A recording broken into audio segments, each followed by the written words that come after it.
So, what we're really coming down to is this question of our own nature in the nature versus nurture debate.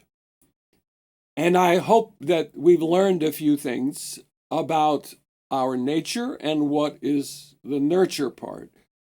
Because what we're saying is that our nature, as in the genetic changes in human beings through evolution, would go back to a Paleolithic hunter-gatherer lifestyle. So whatever we want to say about our nature, whether it's a dark anthropology or a positive anthropology, or a more realistic picture of both things at the same time, all of that is coming from the Paleolithic hunter-gatherer lifestyle.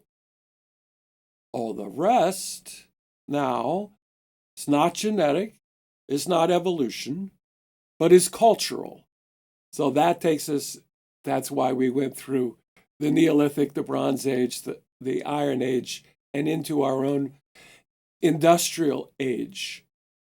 And that part of nurture would be what Freud called the superego, and Jung begins to talk about as the cultural unconscious, shaping us through nurture. Okay. Our nature, then, in Freud's imagination, in this structure of the id, the superego, and the ego, is, in his fantasy, dark, fulfilling the pleasure principle, violent, savage. We have to ask the question, is a hunter-gatherer society any more violent than an industrial society like our own? And, I do have to say, I remember the story from Malinowski, the preeminent anthropologist, in his work with the Trobrinder Islanders in Papua New Guinea, when he was investigating the sexual practices of the local people. And you'd have to say they're not really living Paleolithic hunter-gatherer lifestyle. They're already have farming and is more of a Neolithic lifestyle. There's this story that I remember where he's interviewing a woman about her life, and he asks her, how did you meet your husband? And she says, no, he's not my husband. He killed my husband. And Malinowski, being kind of shocked, says, this man killed your first husband? And she says, oh no, he is not my first husband. And Malinowski says, what happened to your first husband? And she said, oh, he was killed by my second husband. That's how I became his. Now, you have to say that that's a story about this woman normalizing sexual violence. And it helps us get to this question about, okay, is a non-industrial society more prone to sexual violence than an industrialized society? And it's not. Sexual violence is as prominent today in our society as it has been back to 75,000 years ago. So this whole idea of the violence of the primal horde is a bit ironic for Freud to be so fearful of the violence in the id, writing in 1913, when in 1914, the greatest violence the world has ever known broke out in Europe.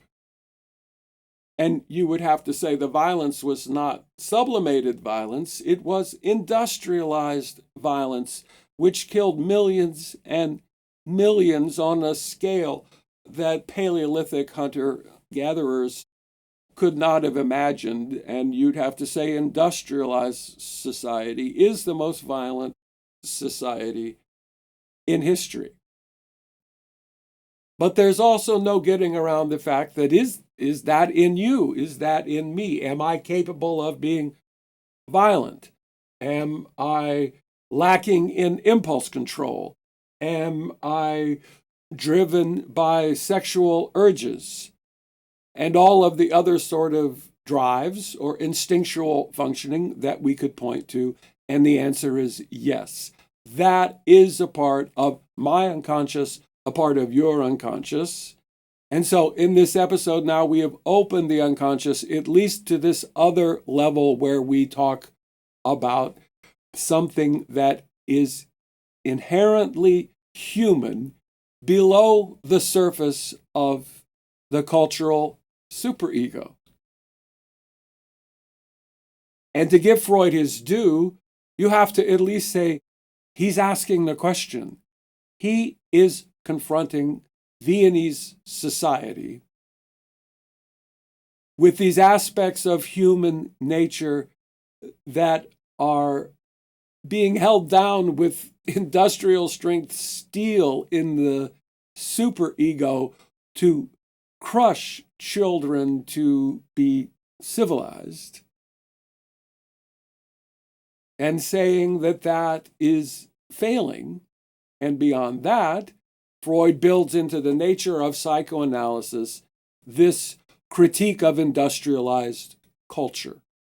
Freud then, with Jung, is the very first to, what we would say nowadays, state that for more than 85% of human history, we lived in a hunter-gatherer culture with very small groups of people. In industrialized society, all of that is shut down, and that makes us neurotic. That makes us sick. That's the critique of psychoanalysis.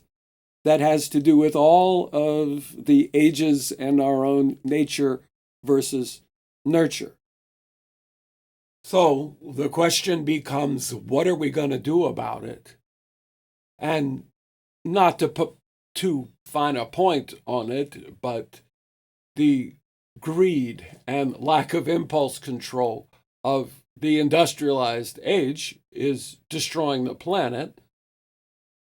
And as I said once in a lecture I was asked to give on the shadow side of science, that you do have to remember that we, Homo sapiens, are just big apes with big guns.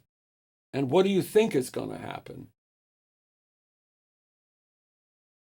Welcome to being a psychoanalyst, because there are no easy answers. And even the question of what to do about the id or these aspects of the unconscious is a question from the superego. To do something, what is there to do? We have our environment of evolutionary adaptedness 75,000 years ago, and the fitness that evolved, our fitness, was for that environment. And we don't live in that environment anymore. And how are we going to find our fitness to live in the reality of what we have to face now? But I can close with saying that Freud offered that our only hope is the reality principle, to face the truth. And, people say that psychoanalysts are glum because we have to deal with the reality, we have to deal with the truth of a person in their life.